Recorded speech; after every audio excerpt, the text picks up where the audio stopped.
अरे रोशन, अगले सप्ताह में हम यूरोप टूर पर जा रहे हैं। पापा को कब लाऊं तुम्हारे पास, या तुम लेकर जाओगे उन्हें?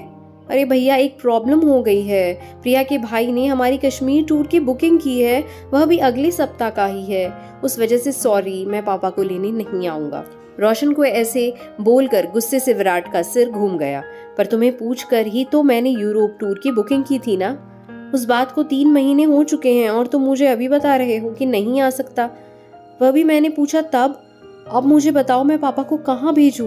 भैया, आपको तो पता ही है प्रिया का स्वभाव कैसा है। उसने एक बार ठान लिया, ब्रह्मदेव भी उसके प्लान में रुकावट दे नहीं सकते। तो फिर प्लीज मेरे घर में झगड़ा मत लगाओ। रह गया पापा का सवाल, तो आप तानू को पूछो, वह यहीं रहने वाली है और उसका घर बहुत बड़ा है। अरे लेकिन उतने में फोन कट गया। विराट ने गुस्से से मोबाइल की तरफ देखा। रोशन का यह हमेशा ही रहता है। शादी होने के बाद से कभी भी उसने माँ पापा की तरफ ध्यान नहीं दिया। सच कहें तो छोटा होने के कारण वह माँ पापा का सबसे लाडला था, पर माँ पापा को उसने कभी भी अपनी जिम्मेदारी मानी नहीं। 2 साल पहले माँ कैंसर से मर गई, पर उसकी बीमारी में एक भी पैसे की मदद उसने विराट को की नहीं। पिछले साल पापा को हार्ट अटैक आया, पर जैसे अजनबी इंसान की तरह हॉस्पिटल में पापा को मिलने के सिवाय उसने कुछ भी नहीं किया। उसने पापा को तनु के पास रखने के लिए कहा था, पर तनु के बारे में विराट संकोच रहा था।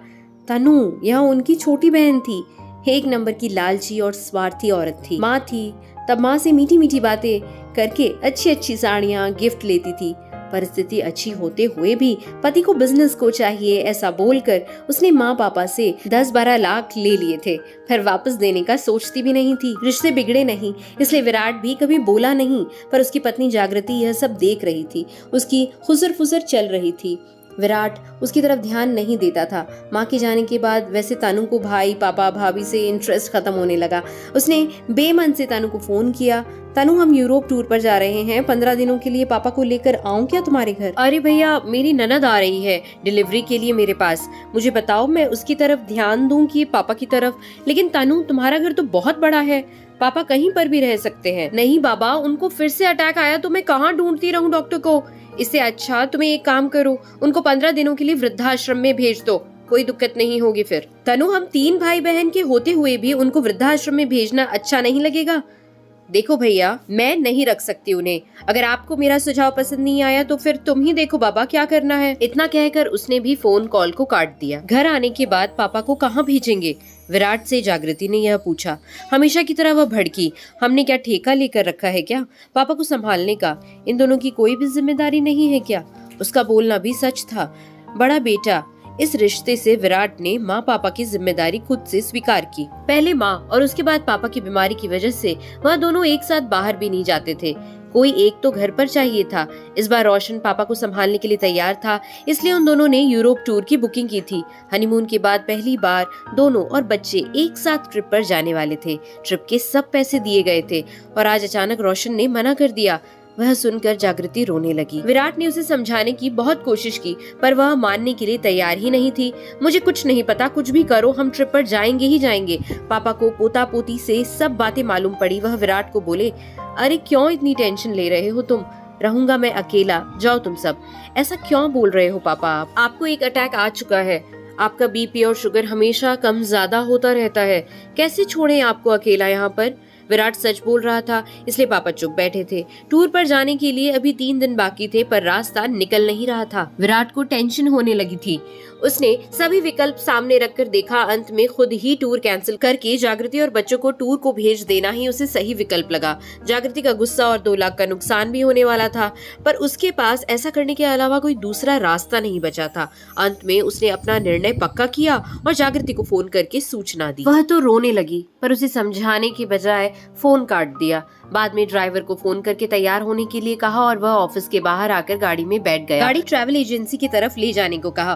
बहुत टेंशन में दिख रहे हो साहब, उसके ड्राइवर जगन ने उससे पूछा। फिर विराट ने सब बातें उसे बताई। वह सुनने के बाद वह बोला, अरे साहब, फिर तुम क्यों ट्रिप कैंसिल करते हो? साहब, मैं मेरे घर लेकर जाता हूँ बड़े साहब को। नहीं नहीं, क्यों तुम्हारी फैमिली को परेशान करना? पापा की ज्यादा देखभाल करनी पड़ती है, उनकी दवाइयों का, खाने पीने का वक्त देखना पड़ता है। अरे साहब, उसमें क्या है, हम भी अपने पिताजी का करते हैं ना, उनका भी बाईपास हुआ है, आपको भी पता है यह सब। मेरे पिताजी बड़े साहब को पहचानते हैं, दोनों की अच्छी दोस्ती हो जाएगी। देखो वह कुछ नहीं, मैं बड़े साहब को लेकर जाऊंगा। एक ड्राइवर के घर पापा को भेजना विराट को कुछ अच्छा नहीं लगा, लेकिन ड्राइवर का हट देखकर उसने पापा को ही पूछकर फैसला लेना सही समझा। ठीक है चलो गाड़ी घुमाओ, हम पापा को भी पूछते हैं, वह रेडी हो जाए तो मुझे कोई हरकत नहीं है। जगन बहुत खुश हुआ। घर जाकर उसने बड़े साहब से पूछा, पापा भी तैयार हो गए। वह बोले जगन के परिवार को कोई दिक्कत नहीं होगी तो मैं जाने के लिए तैयार हूँ। जगन ने तुरंत घर पर फोन लगाया। बोलना खत्म होने पर वह खुशी से बोला, सब तैयार है। मेरे पिताजी को तो बहुत आनंद हुआ है। टूर के दिन जगन बड़े साहब को लेकर उसके घर ले गया। बाद में वह विराट के परिवार को एयरपोर्ट पर छोड़ आया। घर जाते वक्त उसने विराट को विश्वास दिलाया, चिंता मत करो साहब, बड़े साहब एकदम आराम से रहेंगे। टूर के दौरान भी विराट उसके पापा को फोन करके हाल पूछता था। वह सुबह उठकर मॉर्निंग वॉक पर जाते थे, फिर दिन भर पत्ते और शतरंज का खेल खेलते थे, फिर शाम को मंदिर में जाकर भजन कीर्तन सुनते थे। उनकी तरह ज्येष्ठ नागरिकों के साथ चौपाटी पर बैठकर बातें करते। 3 दिन पहले बड़े साहब को थोड़ा बुखार आया था, शुगर भी थोड़ी बढ़ गई थी, फिर उनको अस्पताल लेकर गया। अभी वो एकदम ओके है, किंतु जब मैं फोन करता तो उनका हमेशा एक ही उत्तर रहता था, चिंता मत करो मैं यहाँ पर ठीक हूँ। 16वें दिन जगन उनको लेने के लिए एयरपोर्ट पर गया। विराट ने पापा की पूछताछ की। मजे में है बड़े साहब, बहुत धमाल की दोनों बूढ़ों ने, जगन बोल रहा था। हमें छोड़ने के बाद लेकर आना पापा को घर पर, एक दिन रहने दो ना साहब, उनको बीमारी की वजह से उनकी मेहमान नवाजी रह गई। अरे अभी क्यों करनी मेहमान नवाजी, इतने दिनों तक तो तुमने संभाला, वह क्या कम है? ऐसा क्यों कहते हो साहब, अपने घर आने वाले मेहमान को मेहमान नवाजी किए बिना कैसे भेजे? और यह मैंने संभाला, ऐसा बोलो मत, मैंने कुछ ज्यादा नहीं किया है, बड़े साहब ही अच्छे से रहे हमारे घर। अच्छा बाबा, ऐसे बोलकर विराट ने उसे हाँ कहा। उतने में जागृति ने विराट को अंदर बुलाया और कहा, सुनो जी, उसका एहसान मत रखो, 5-10 हजार उसे दे दो। विराट को वो सही लगा। जगन के घर जाकर उसने 10 हजार उसके हाथों में दिए। जगन ने उसकी तरफ आश्चर्य में देखा और फिर वह 10 हजार उसकी जेब में रख दिए और बोला, यह क्या है साहब? अरे पिताजी को संभालने का कोई पैसा लेता है क्या भला?